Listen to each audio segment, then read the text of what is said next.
As frontman of the world's most successful metal band, James Hetfield has attracted a large number of fans, but also a large number of critics. Keep watching to find out which rock and metal musicians can't stand James Hetfield. Former Metallica guitarist Dave Mustaine has never been one to hold back regarding his true feelings on his ex-bandmates. For the last several decades, Mustaine has taken every opportunity he could to disparage Metallica in the press. Mustaine has the distinction of being fired from Metallica not once, but twice, with the first dismissal coming after an altercation wherein Mustaine brought his dog to band practice. The dog jumped on the car of then Metallica bassist Ron McGovney and scratched the paint. Hetfield allegedly yelled at Mustaine's dog and kicked it in a fit of rage, which provoked Mustaine into physically attacking Hetfield and punching him in the face. Mustaine cites this fight as the root of why he lost his job in the band. Mustaine went on to form the well-known metal band Megadeth. However, despite his post-Metallica success, he remains hurt and bitter, often lashing out in the press. In a 2004 interview with Canada's Chart Attack, Mustaine would absolutely blast James Hetfield in a series of scathing remarks, saying, "James Hetfield is jealous of me.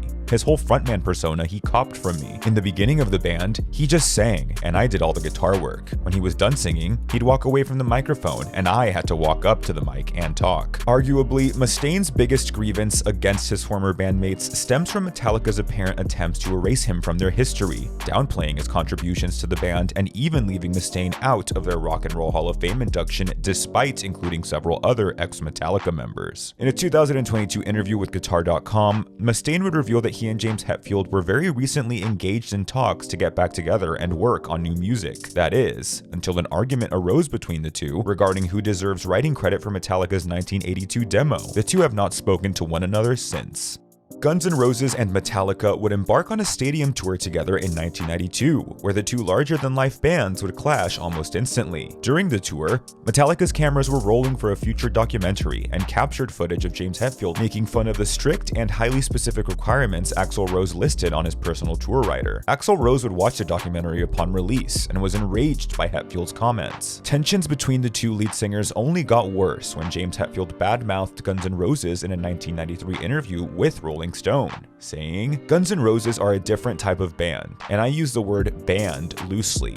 It's a guy and some other guys. It was hard going on tour with them, dealing with Axl and his attitude. It's not something we'd want to do again." Only a few days later, Guns N' Roses would perform in Northern California near Metallica's Bay Area home base. Axl Rose was prepared for a hostile reception from local Metallica fans and would start the show off with a personal warning, stating that the group would stop playing if anyone threw a bottle at the stage. GNR bassist Duff McKagan was later knocked unconscious by a bottle thrown from the audience. Axl Rose would go on to unleash a verbal tirade against Metallica, especially James Hetfield, who Rose called a racist. "I watched the man show me that he was a mother-effing racist. He got a real big problem with Ice-T and any black man actually. I watched him be really expletive at black people who worked with us. That wasn't very enjoyable." When Metallica was asked to comment on Rose's statements, their management would simply say, "If James has something to say to Axl, he wouldn't want to say it through the press. He'll say it to his face."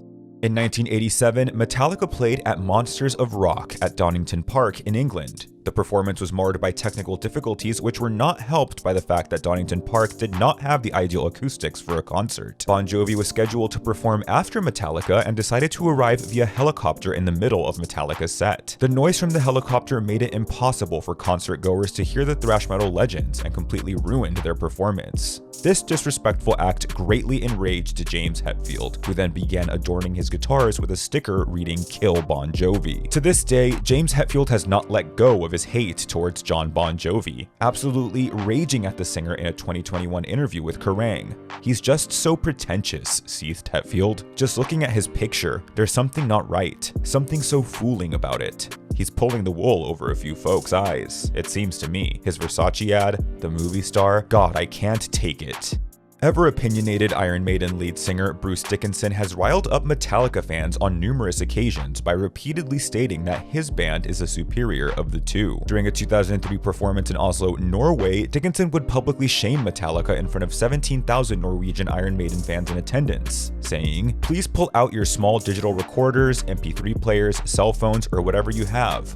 Put our album on the internet. Spread it all over the world. We are not like Metallica. Of course, referencing Metallica's infamous lawsuit against the file-sharing service Napster for copyright infringement. Then, when speaking to Metal Hammer magazine in 2011, Bruce would quip, "I got into trouble for saying that we're better than Metallica. And it's true, they might be bigger than us, and they might sell more tickets than us, and they might get more gold-plated middle-class bourgeoisie turning up to their shows, but they are not Iron Maiden." Dickinson would elaborate on his comments years later, professing that he purposely chose to be arrogant in order to let the metal world know that they were not a band to be taken lightly. For his part, James Hetfield has praised Iron Maiden many times over the years, even calling Iron Maiden's Steve Harris a quote, super down-to-earth, really cool guy, though he declined to comment on how he feels about Bruce. During a meeting between the members of Metallica in January 2001, bassist Jason Newsted suggested that the band should take a year-long hiatus so that he could use that time to focus on his side project, Echo Brain. James Hetfield spoke up and rejected Newsted's proposal. Hetfield was entirely opposed to the idea of any member of Metallica taking on a side project and said, "When someone does a side project, it takes away from the strength of Metallica." The pair then had a discussion in which Hetfield demanded to know how far his bandmate planned to take the band, with Jason Newsted recalling, "James started saying, 'I'm not sure I'm good with this,' and my head started spinning.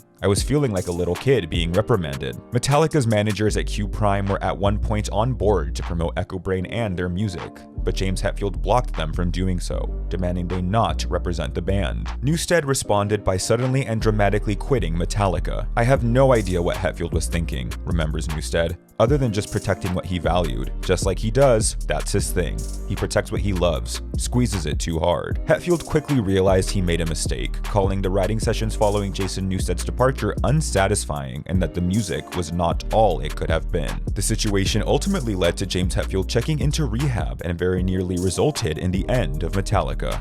In 1994, Metallica would embark on a North American tour which was scheduled to feature Alice in Chains as the opening band. However, while Alice in Chains was rehearsing for the tour, lead singer Lane Staley would relapse on drugs. Staley was in a bad way and in absolutely no condition to tour, so Alice in Chains had no choice but to cancel all scheduled dates only one day before the start of the Metallica tour. James Hetfield was enraged by the last-minute cancellation and would retaliate by openly mocking Lane Staley on stage, playing a purposely sloppy cover of Alice in Chains' song Man in the Box and singing the lyrics, quote, "I can't tour," while miming the act of shooting up. Unfortunately, Staley would continue to struggle with his personal demons and ultimately left the public spotlight shortly after their cancellation of this tour. In fact, with the single exception of one performance in April 1996, Staley would never perform again. In 2002, Lane Staley tragically passed away at age 34 from an overdose. His death was later cited as the inspiration for the title of Metallica's 2008 album, Death Magnetic. James Hetfield, who has battled with addictions of his own,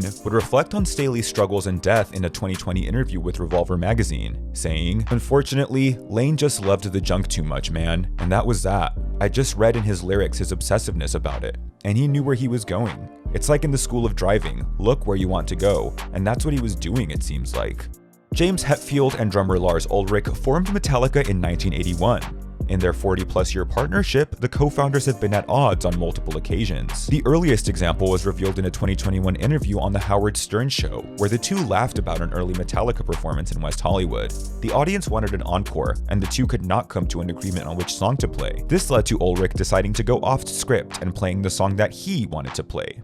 He received a punch in the stomach for his troubles. Then, in 2004, the documentary Some Kind of Monster would chronicle the tense dynamic between the two, with the most infamous scene showing Ulrich engaging in an expletive-filled confrontation with Hetfield after he didn't take too kindly to the conditions required by Hetfield in order for him to recommit to the recording sessions of Saint Anger. The scene culminated with a frustrated Lars Ulrich loudly screaming expletives directly into Hetfield's face. And finally, in 2016, Hetfield revealed to Metal Hammer that he and Lars had yet another explosive argument during the recording sessions of the album Hardwired to Self-Destruct. This fight came after Lars Ulrich's constant criticism of James's riffs, leading to the two not speaking for a week in the middle of recording the album. Check out another one of our videos right here, and for more rock and metal news, make sure that you subscribe to Heavy and hit that notification bell so you don't miss a thing. We have more videos about your favorite bands coming soon. Thank you for watching Heavy, and we'll see you in the next one.